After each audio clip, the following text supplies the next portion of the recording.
जय हिंद दोस्तों। आज के इस इम्पॉर्टेंट लेक्चर में हम सभी डिस्कस करने वाले हैं 15 दिसंबर 2025 के डेली करेंट अफेयर्स को। तो आप इस पूरे लेक्चर को बहुत ही ध्यान से लास्ट तक जोड़ देखिएगा। लास्ट में आपसे एक क्वेश्चन पूछा जाएगा जिसका आंसर कमेंट बॉक्स में बताना है। तो आज का पहला और इम्पॉर्टेंट क्वेश्चन है, हाल ही में किसे रामसर स्थल घोषित किया गया है? आंसर हो जाएगा कोपरा जलाशय और सिली सेड़ झील को। तो इन दोनों को हाल ही में रामसर साइट घोषित किया गया है। तो इस क्वेश्चन का राइट आंसर हो जाएगा ऑप्शन नंबर सी, यानी ए और बी दोनों। तो 12 दिसंबर 2025 को भारत में 2 नए रामसर स्थल घोषित किए गए हैं। तो इस प्रकार से अब भारत में रामसर स्थलों की संख्या 96 हो गई है। तो जो कोपरा जलाशय है ये छत्तीसगढ़ के बिलासपुर जिले में है और सिली सेड़ झील राजस्थान के अलवर जिले में है। जो छत्तीसगढ़ का कोपरा जलाशय है ये छत्तीसगढ़ का पहला रामसर स्थल बना है। इस पॉइंट को आप जरूर याद रखिएगा। और जो सिली सेड़ झील है ये राजस्थान का 5वां ऐसा स्थान है जिसे रामसर स्थल घोषित किया गया है। रामसर स्थल की बात करें तो इसमें वे आर्द्रभूमि होती हैं जो अंतर्राष्ट्रीय महत्व की होती हैं। ठीक है, रामसर कन्वेंशन एक अंतर्राष्ट्रीय संधि है जिसकी शुरुआत 1971 में हुई थी और ये ईरान के रामसर शहर में हुई थी, इसलिए इसे रामसर संधि बोला जाता है। हाल ही में घोषित किए गए रामसर स्थल डिस्कस करते हैं। तो गोगाबील झील ये 94वां रामसर स्थल था, ये कटिहार बिहार में है। गोकुल जलाशय ये बक्सर जिला बिहार में। उदयपुर झील पश्चिम चंपारण जिला बिहार में। खीचन वेटलैंड साइड ये फलौदी और जोधपुर में है राजस्थान में। मेनार वेटलैंड कॉम्प्लेक्स ये उदयपुर राजस्थान में। सक्कारा कोट्टाई पक्षी अभ्यारण्य तमिलनाडु में। थेरथंगल पक्षी अभ्यारण्य तमिलनाडु में। उधवा झील झारखंड में। खेचोप लरी वेटलैंड सिक्किम में और नंजरायन पक्षी अभ्यारण्य तिरुपुर तमिलनाडु में स्थित हैं। तो ये हाल ही में घोषित किए गए रामसर साइट हैं, इनको आप नोट जरूर करें। अगला क्वेश्चन है, केंद्र सरकार ने महात्मा गांधी राष्ट्रीय ग्रामीण रोजगार गारंटी योजना जिसे मनरेगा बोला जाता था का नाम बदलकर क्या रख दिया है, या इसका नया नाम क्या रखा है? आंसर हो जाएगा पूज्य बापू ग्रामीण रोजगार योजना। तो जो महात्मा गांधी राष्ट्रीय ग्रामीण रोजगार गारंटी योजना थी इसको अब बदल करके पूज्य बापू ग्रामीण रोजगार योजना किया गया है। ठीक है, तो ये फैसला केंद्र सरकार ने लिया है। इसके साथ ही इस योजना में काम के दिनों और मजदूरी में भी बदलाव किया गया है। तो पहले इस योजना में जो काम के दिनों की गारंटी थी 100 दिन, उसको बढ़ा करके 125 दिन किया गया है। इसके अलावा मजदूरी दर बढ़ा करके 240 प्रति दिन करने का प्रस्ताव भी रखा गया है या प्रस्ताव किया गया है। इस योजना का उद्देश्य था ग्रामीण परिवारों को रोजगार की सुरक्षा देना। दोस्तों, इस योजना की शुरुआत 2005 में हुई थी। इसे पहले नरेगा, फिर मनरेगा और अब इसे पूज्य बापू ग्रामीण रोजगार योजना किया गया है। हाल ही में बदले गए नाम डिस्कस करते हैं। तो FIDE chess World Cup 2025 trophy का नाम विश्वनाथन आनंद कप किया गया है। औरंगाबाद रेलवे स्टेशन महाराष्ट्र का नाम छत्रपति संभाजी रेलवे स्टेशन किया गया है। नवी मुंबई अंतर्राष्ट्रीय एयरपोर्ट का नाम लोक नेते डीवी पाटिल हवाई अड्डा किया गया है। अहमदनगर रेलवे स्टेशन महाराष्ट्र का नाम अहिल्या नगर रेलवे स्टेशन किया गया है। जलालाबाद उत्तर प्रदेश का नाम परशुरामपुरी और खैरथल तिजारा जिला राजस्थान का नाम भर्तहरि नगर किया गया है। राष्ट्रीय जन सहयोग और बाल विकास संस्थान का नाम सावित्रीबाई फुले राष्ट्रीय महिला और बाल विकास संस्थान किया गया है। इस्लामपुर महाराष्ट्र का नाम ईश्वरपुर और कार्नेक ब्रिज जो कि मुंबई में है उसका नाम सिंदूर ब्रिज किया गया है। तो ये हाल ही में बदले गए नाम हैं। अगला क्वेश्चन डिस्कस करते हैं, लियोनेल मेसी की विश्व की सबसे बड़ी प्रतिमा का अनावरण भारत के किस शहर में हुआ है? आंसर हो जाएगा कोलकाता में। तो दोस्तों 13 दिसंबर 2025 को कोलकाता में अर्जेंटीना के फुटबॉल स्टार लियोनेल मेसी की विश्व की सबसे बड़ी प्रतिमा का अनावरण किया गया है। ये 70 फीट ऊंची प्रतिमा है। यह प्रतिमा श्री भूमि स्पोर्टिंग क्लब लेक टाउन में स्थापित की गई है। दोस्तों लियोनेल मेसी भारत की 3 दिन की यात्रा पर आए हैं और उनकी इस यात्रा को गॉट इंडिया टूर 2025 नाम दिया गया है। हाल ही में स्थापित की गई प्रतिमाएं डिस्कस करते हैं तो शाहरुख खान और काजोल की प्रतिमा लंदन में स्थापित की गई है और उनकी जो फिल्म थी DDLJ उसका इसमें चित्रण किया गया है। भगवान श्री राम की 77 फीट ऊंची कांस्य प्रतिमा गोवा के कैनाकोना में स्थित श्री संस्थान गोकर्ण पाटगली जीवोत्तम मठ में की गई है। रविन्द्रनाथ टैगोर जी की प्रतिमा बीजिंग में स्थित भारतीय दूतावास में, छत्रपति शिवाजी महाराज की प्रतिमा पिंपरी चिंचवाड़ में, सुनील गावस्कर की प्रतिमा वानखेड़े स्टेडियम में, वोडोफा उपेंद्र नाथ ब्रह्मा की प्रतिमा नई दिल्ली में, महाराजा अग्रसेन की भव्य प्रतिमा हरियाणा के हिसार में, पोटी श्री रामुलु की 58 फीट ऊंची प्रतिमा अमरावती में स्थापित की जाएगी और सचिन तेंदुलकर की painting Lord's cricket ground London में, जयप्रकाश नारायण की प्रतिमा गोरखपुर उत्तर प्रदेश में और सचिन तेंदुलकर की प्रतिमा वानखेड़े स्टेडियम मुंबई में स्थापित की गई। अगला क्वेश्चन है, राष्ट्रमंडल खो खो चैंपियनशिप 2026 की मेजबानी कौन सा देश करेगा? आंसर हो जाएगा भारत। तो दोस्तों, भारत पहली बार राष्ट्रमंडल खो खो चैंपियनशिप 2026 की मेजबानी करने जा रहा है और इसका आयोजन 9 मार्च से 14 मार्च के बीच में होगा। 24 से अधिक राष्ट्रमंडल देशों की टीमें इसमें हिस्सा लेने वाली हैं। खो खो की अगर हम बात करें तो यह एक टीम गेम है। इसमें खिलाड़ी एक दूसरे को पकड़ने और बचने की रणनीति अपनाते हैं। प्रत्येक टीम में 12 खिलाड़ी होते हैं जिनमें से 9 मैदान पर खेलते हैं, बाकी रिजर्व में रहते हैं। खो खो को 1936 के बर्लिन ओलंपिक में डेमोन्स्ट्रेशन स्पोर्ट्स के रूप में दिखाया गया था, इस बात को आप याद रखिएगा। 2025 में खो खो विश्व कप पहली बार आयोजित किया गया है और इसमें महिला और पुरुष वर्ग का खिताब भारत ने जीता था और ये जो विश्व कप था ये भारत में ही आयोजित किया गया था। इस पॉइंट को भी आप नोट कर। अगला क्वेश्चन है, 2025 में भारत का सर्वश्रेष्ठ बैंक का पुरस्कार किस बैंक को मिला है? आंसर हो जाएगा बैंक ऑफ बड़ौदा को। ठीक है, तो बैंक ऑफ बड़ौदा को भारत का सर्वश्रेष्ठ बैंक का पुरस्कार हाल ही में प्रदान किया गया है।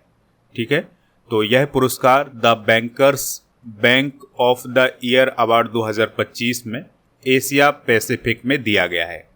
यह पुरस्कार फाइनेंशियल टाइम्स समूह की पत्रिका द बैंकर के द्वारा दिया गया है और आपको याद रखना है कि इस बैंक की उपलब्धियां क्या हैं कि इसने पूरे देश में 184 नई शाखाएं खोली हैं और फिजिकल और डिजिटल जो सर्विस है उसको मजबूत किया है, वित्तीय समावेशन और इनोवेशन पर ध्यान दिया है।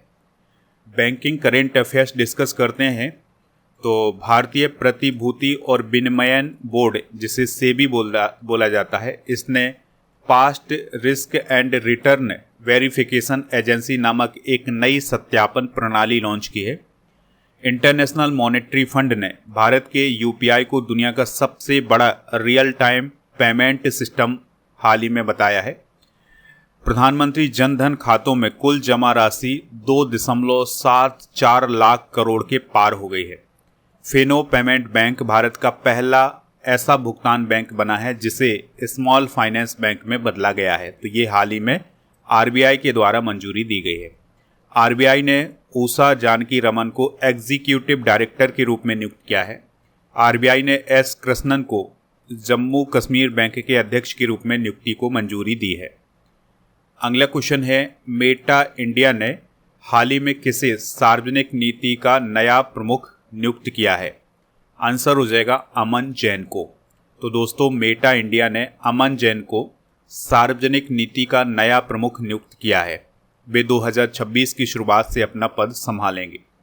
मेटा के बारे में अगर हम बात करें तो इसे पहले फेसबुक INC बोला जाता था, अब इसे मेटा प्लेटफॉर्म INC बोला जाता है। इसकी स्थापना 2004 में मार्क जुकरबर्ग के द्वारा की गई थी और इसकी जो प्रमुख सेवाएं हैं वो फेसबुक, इंस्टाग्राम, व्हाट्सएप और थ्रेड्स है। इसका मुख्यालय कैलिफोर्निया, अमेरिका में है। हाल ही में की गई नियुक्तियां डिस्कस करते हैं तो हरमनप्रीत कौर को पंजाब नेशनल बैंक का ब्रांड एम्बेसडर बनाया गया है। राहुल द्रविड़ पाराद्वीप फास्फेट्स के ब्रांड एम्बेसडर बने हैं। विश्वजीत सहाय रक्षा लेखा महानियंत्रक। राजकुमार अरोड़ा वित्तीय सलाहकार रक्षा सेवा बने हैं। कार्तिक नारायण गूगल क्लाउड्स के मुख्य उत्पाद अधिकारी। सोनाली सेन गुप्ता आरबीआई की कार्यकारी निदेशक। संजू सैमसन भारत के लिए ईपीएल के एम्बेसडर बने हैं। प्रवीर रंजन सीआईएसएफ के महानिदेशक और राजीव वर्मा दिल्ली के नए मुख्य सचिव और मिथुन मनहास बीसीसीआई के 37वें अध्यक्ष बने हैं। अगला क्वेश्चन है, सदियों पुरानी पगड़ी सिस्टम को किस राज्य में हाल ही में समाप्त किया गया है?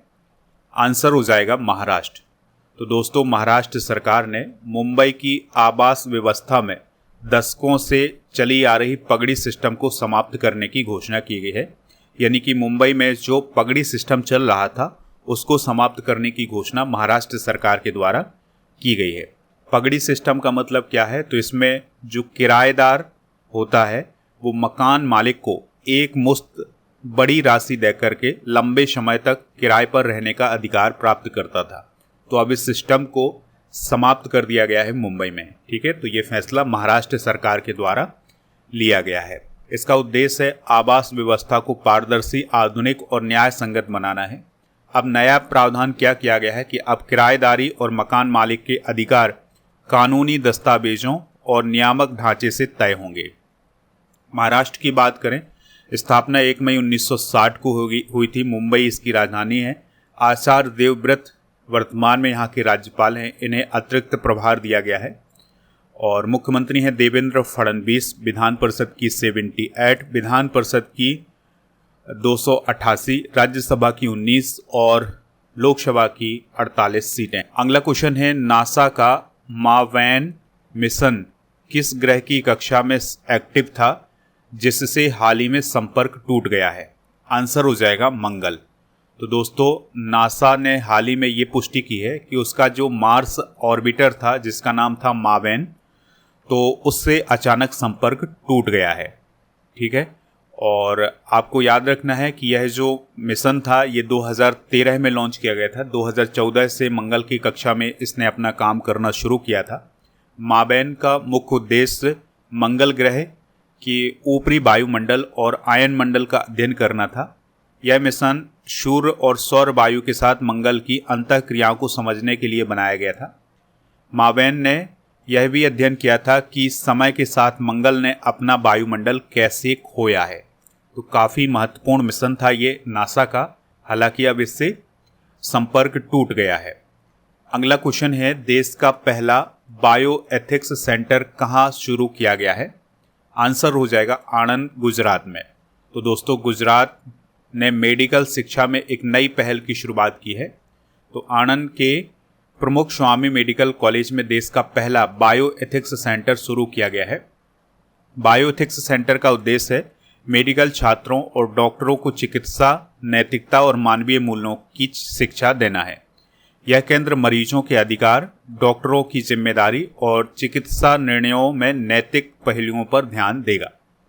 2025 में प्रथम डिस्कस करते हैं तो केरल के कोट्टायम में केरल का पहला Gen Z post office extension counter शुरू किया गया है।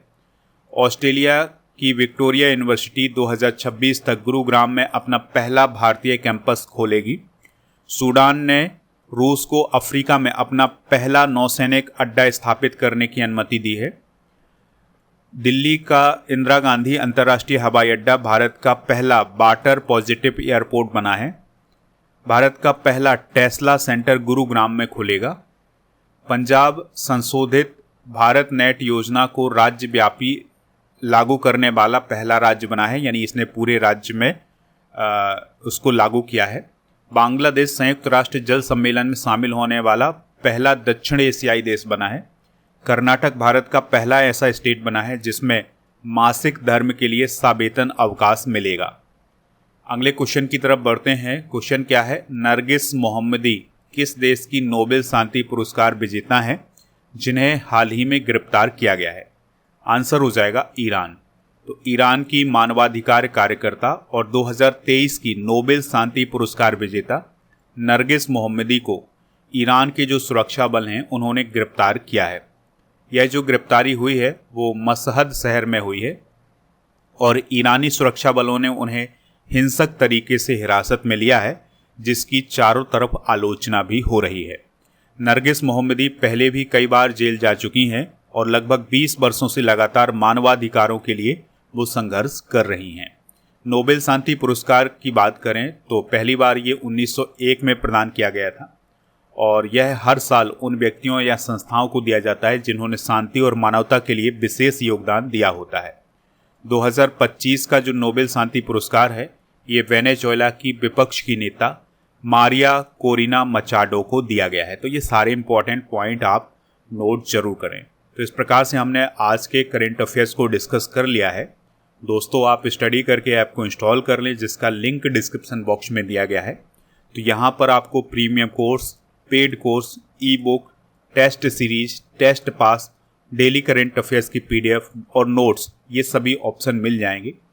तो जो टेस्ट सीरीज वाला ऑप्शन है, यहाँ पर आपको 12 महीने के करेंट अफेयर्स की टेस्ट सीरीज, 10,000 से अधिक GK GS के जो क्वेश्चन है उसकी टेस्ट सीरीज मिल जाएगी। क्वेश्चन आपको टॉपिक वाइज मिलेंगे, जैसे बायोलॉजी के, हिस्ट्री के, साइंस के, इन सभी के अलग अलग टॉपिक के क्वेश्चन मिलेंगे।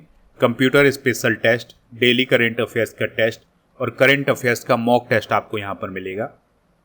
और ई बुक वाले सेक्शन पर आपको मंथली करेंट अफेयर्स की ई बुक मिल जाएगी, वो भी हिंदी और इंग्लिश दोनों मीडियम में। तो इसको आप प्राप्त कर सकते हैं। और लास्ट 10 मंथ के करेंट अफेयर्स की ई बुक भी आपको यहाँ पर मिल जाएगी और काफ़ी इम्पॉर्टेंट ई बुक है और ये हिंदी इंग्लिश दोनों मीडियम में है। दोस्तों, ऐप पर जो प्रीमियम कोर्स वाला ऑप्शन है, यहाँ पर राजा गुप्ता सर का जो अर्जुन GS फाउंडेशन बैच है, ये भी मिल जाएगा। अभी इस बैच में छूट चल रही है, कुछ ऑफर है। तो अगर आप इसको अभी ज्वाइन करते हैं तो उसके लिए कूपन कोड यूज करना है NOB600, तो आपको इसमें छूट मिल जाएगी। 3 साल की इसकी वैलिडिटी है। Polity, geography, economics, science, history, इन सभी टॉपिक को विस्तार से समझाया गया है। मध्य प्रदेश में पुलिस की भर्ती आई है, इसके लिए बैच लॉन्च किया गया है। GK GS foundation complete online batch आपको ऐप पर मिलेगा, तो इन सभी को प्राप्त कर लीजिएगा। चलिए अब हम कल के करेंट अफेयर्स को एक बार रिवाइज कर लेते हैं। जूनियर मेंस हॉकी विश्व कप 2025 किसने जीता है? जर्मनी। टाइम पत्रिका ने 2025 का पर्सन ऑफ द ईयर किसे घोषित किया है? आर्किटेक्ट्स ऑफ AI को।